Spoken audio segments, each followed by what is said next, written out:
When it comes to selling your home, it's best to see what's going on under the hood. There's a lot of problems that can be resolved pretty easily, but there's other problems that's best prevented beforehand, right? So I'm about to go over the biggest hidden deal killers when it comes to transactions. Don't let these problems scare off buyers, because they will. Let's fix them now and get ahead of the game. Number one is foundation problems. The easy way to spot this out, if you see a bunch of zigzag lines go up the brick or inside the side of the home. Also, if you're walking and you feel uneven grounding, that's also an indication of foundation problems. If you're walking up the driveway and you see big cracks and shifts in the foundation, huge foundation problems that's arising. Usually they could cause from huge trees that are in the front yard and their roots are growing out through the house. So this is a huge structural risk, and this can cost up from $10,000 to $50,000 depending on how big the foundation issue is. Both FHA and conventional loans will not approve until this is fixed.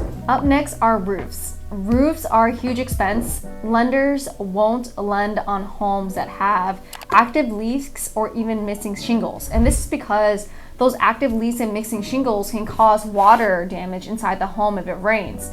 And that can also lead to mold, which is a huge no-no when it comes to houses. Very dangerous, very intoxicating, especially for families and little kids. But also, did you know if your roof is 10 years older and up, there's a lot of home insurance companies that will not lend or will not give a policy for that. But also, did you know that if you have an older roof, a roof that is 10 years or plus, the buyer's insurance company will probably not give a policy on that roof, and unless they're paying cash, they're gonna need an insurance policy for the lender to approve that loan.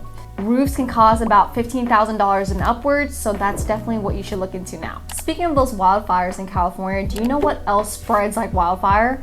Mold. Mold is so hazardous. Have you ever lived in a house with mold?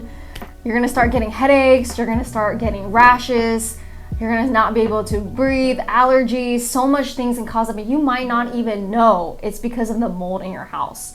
Especially if it's not resolved and it's coming from wet and damp areas, they're not being dried out, mold will really spread even through the walls. So areas above 100 square feet can cause upwards from $5,000 to even $100,000 depending how badly the house is either flooded or just a leak that has been caused mold in the area.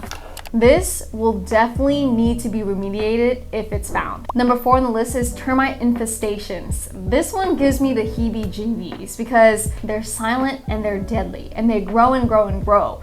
A queen can lay just millions of eggs, and the colonies itself is millions of those termites in there. What you can see if you look at the walls, those manifestations of termite can see warped walls or sagging floors.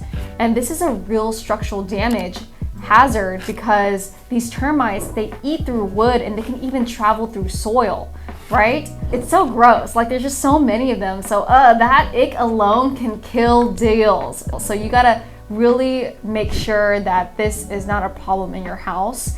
For contained areas, it can go from $1,000 to tenting the whole house can go from $10,000 and up. So let's get that fixed. Number 5, outdated items. This could be the electrical, the HVAC, the plumbing. So the HVAC system itself can cost $5,000 and up. To repipe the whole house, it could cost $15,000 and up. And for an electrical system that is old and outdated, to rewire the whole house, it could cost $15,000 and up. This is not necessarily a deal killer, right? You just want to make sure that there's no wires protruding outwards, there's no frayed wires. This might not necessarily kill the deal if you can show that the home is well maintained and everything is functioning properly, right? So this can calm the buyer's nerves, but this is something that you want to look out and make sure that everything does look great and ready to go. Okay guys, so what did we learn here? Before you sell your home, make sure you check for these items so you're not hit by a bus mentally, figuratively, and even financially. If you feel like you'll be faced with any of these issues later, reach out to me. I'll show you how we can navigate this with remediations or even negotiations. Click the link below.